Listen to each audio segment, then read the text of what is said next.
আসসালামু আলাইকুম। খুবই মজাদার এবং সুস্বাদু একটি ভর্তা রেসিপি নিয়ে আমি হাজির হয়েছি, আর সেটি হচ্ছে মিষ্টি কুমড়া ভর্তা। এই মিষ্টি কুমড়া ভর্তা বানানোর জন্য প্রথমে আমি মিষ্টি কুমড়াগুলোকে এভাবে পাতলা পাতলা স্লাইস করে কেটে নিয়েছি।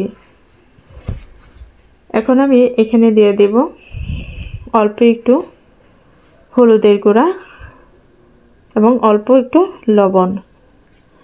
হলুদ এবং লবণ দিয়ে আমি মিষ্টি কুমড়াগুলোকে ভালোভাবে মাখিয়ে নেব। তো মাখানো হয়ে গেছে আমার। এখন চলে যাব চুলায়। চুলায় একটি পাত্র বসিয়ে আমি এখানে দিয়ে দিচ্ছি পরিমাণ মতো সয়াবিন তেল। তেল গরম হয়ে আসলে আমি মিষ্টি কুমড়াগুলো এক এক করে দিয়ে দিব।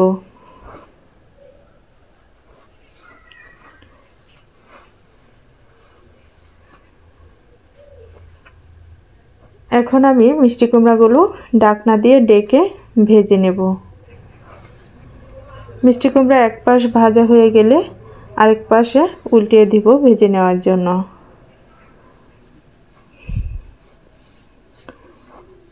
আবারও আমি ঢাকনা দিয়ে ঢেকে অন্য পাশটা ভেজে নেব। তো মিষ্টি কুমড়াগুলো ভাজা হয়ে গেছে, ভালোভাবে সিদ্ধ হয়েও গেছে। তো এই পর্যায়ে আমি একটা পাত্রে উঠিয়ে নিচ্ছি। একই পাত্রে আমি আবার দিয়ে দিলাম 4-5টা শুকনা মরিচ। মরিচগুলো আমি এখানে ভালোভাবে ভেজে নেব। তো ভাজা হয়ে গেছে, আমি একটা পাত্রে উঠিয়ে নিচ্ছি। তো আবারও আমি একই পাত্রে দিয়ে দিলাম 4-5 কোয়া রসুন।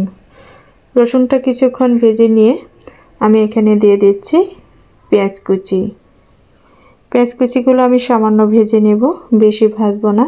পেঁয়াজের যে কাঁচা গন্ধ এটাই দূর করার জন্য সামান্য একটু ভেজে নেব। তো এ পর্যায়ে আমি দিয়ে দিলাম 1/2 চামচের মতো কালি জিরা। তো আমার ভাজা হয়ে গেছে, এখন একটা পাত্রে উঠিয়ে নিচ্ছি। এখন চলে আসছি ভর্তা তৈরি করতে। এখন শুকনো মরিচগুলো লবণ দিয়ে আমি চটকে নেব। লবণটা এখানে বুঝে শুনে দিতে হবে, যেহেতু প্রথমে আমি মিষ্টি কুমড়াগুলো লবণ দিয়ে মাখিয়ে ভেজে নিয়েছিলাম। তো আমার মরিচ চটকানো হয়ে গেছে। এখন পেঁয়াজ রসুনের সাথে মরিচগুলো মাখিয়ে নেব।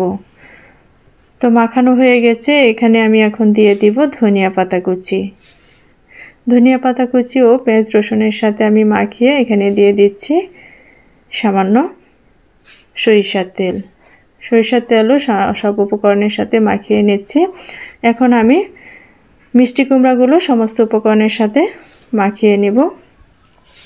তাহলেই হয়ে যাবে মজাদার মিষ্টি কুমড়া ভর্তা। তো আমার রেসিপি আপনাদের ভালো লাগে অবশ্যই লাইক, কমেন্টস এবং শেয়ার দিয়ে পাশে থাকবেন। আজ এ পর্যন্তই। আল্লাহ হাফেজ।